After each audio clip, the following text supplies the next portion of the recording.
David De Gea adalah tembok kokoh yang bikin pertahanan MU sulit buat ditembus. Agak susah buat membayangkan United tanpa De Gea di bawah Mistar. Soalnya, yang sering kali terpikir soal De Gea adalah penyelamatan krusial yang ia lakukan karena bobroknya lini pertahanan MU saat itu. Pembelian De Gea adalah salah satu yang paling tepat di penghujung masa bakti Sir Alex Ferguson. Fergie sepertinya ingin mewariskan kiper hebat lain di United setelah Peter Schmeichel dan juga Edwin van der Sar. Fergie memang tidak tanggung-tanggung. Ia sendiri yang memutuskan terbang ke Spanyol dan memantau langsung De Gea. Bahkan, karena ini ia harus absen mendampingi tim yang sedang bermain. Padahal, sepanjang karirnya, Fergie cuma 2 kali absen dari bangku cadangan. Dan salah satunya adalah saat memantau David De Gea ini. Kita tahu bahwa United mendatangkan De Gea dari Atletico Madrid. Akan tetapi, semuanya tak akan seperti ini andai De Gea tak keras kepala. Ia bahkan bisa saja berkostum Queen's Park Rangers. Jadi, cerita ini bermula pada 2009. De Gea yang masih 18 tahun, baru menghabiskan satu musim pertamanya bersama tim B Atletico Madrid. Saat itu, De Gea masih menjadi pelapis Joel Robles, yang kelak menjadi kiper Everton dan kini menjadi kiper Real Betis. Karena dianggap punya potensi, De Gea pun masuk ke dalam daftar pinjaman. Tawaran pun hadir dari 2 klub. Mereka adalah Numancia dan Queen's Park Rangers. Direktur olahraga Atletico, Jesus Garcia Pitarch, mengarahkan De Gea untuk ke Numancia. Pilihan ini wajar, karena Numancia baru saja terdegradasi dari La Liga ke Segunda. Ini bikin peluang De Gea jadi kiper utama menjadi besar. Soalnya, biasanya tim yang terdegradasi melepas para pemain bintang bergaji mahal, dan memaksimalkan pemain sisa yang gajinya murah, atau mengandalkan pemain muda. Rencana yang sudah disusun ini akhirnya pupus karena De Gea menolak buat pindah.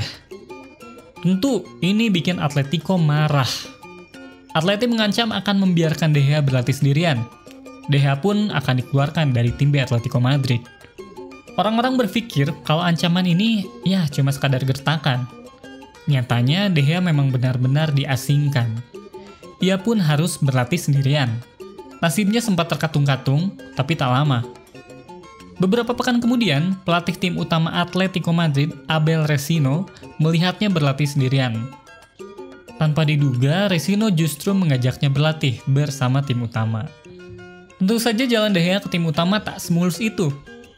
Pada musim 2009-2010, ia hanya menjadi kiper ketiga. Atletico baru saja membeli Sergio Asenjo dari Real Valladolid, yang setahun lebih tua dari De Gea. Selain itu masih ada Roberto yang diplot sebagai kiper kedua.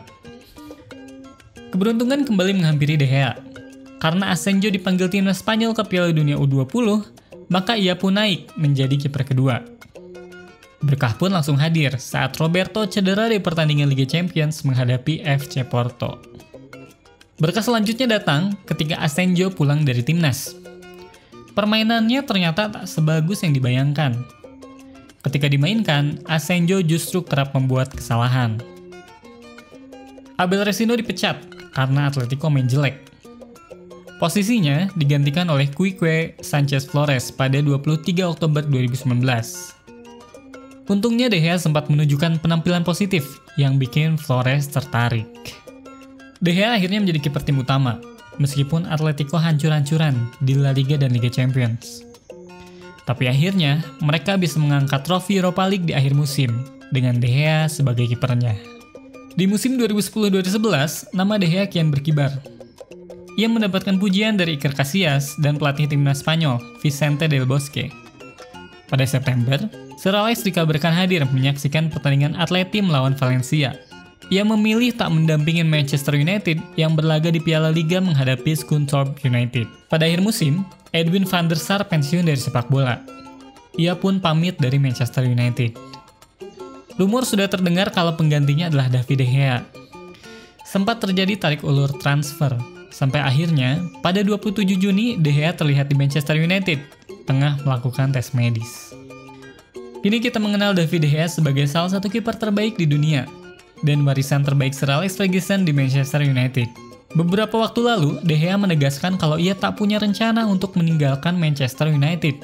Ia akan berpegang teguh dengan kontraknya yang ia tanda tangani pada Desember lalu, yang membuatnya akan bertahan di Manchester United hingga 2023 mendatang.